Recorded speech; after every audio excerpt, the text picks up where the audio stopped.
Okay, so now it's time to think about doing our web story, and we're going to click here and create a story by clicking the story, and it's going to be called Story 1 for right now, and we could rename it to something else, um, which is Male v. Female Deaths.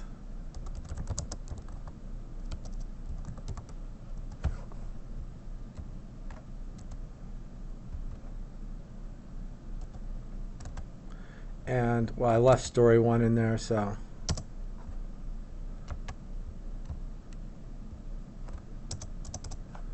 And okay, so there we just have male versus female death, but it's still called Story 1 down here.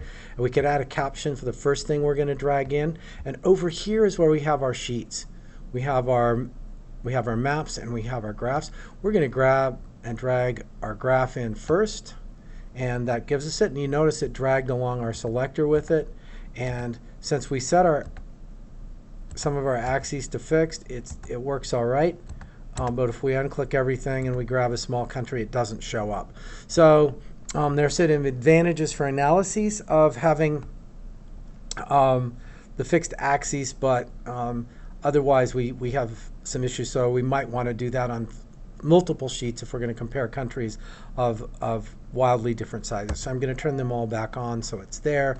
The caption is a comparison of male and female deaths, and that'll be fine. Now we want to add another sheet, which is our map sheet. We're just going to drag that over to the right of this. If you drag it down on top of the graph, it will want to replace it. So we drag it over to the right of it, and it shows that up, and we'll do a map of male and female deaths. And so now we have a story, and we could do a few more things, but there's our story. We click on this one, we click on this one, and it takes us to the ones that we want. We could play with our tooltips.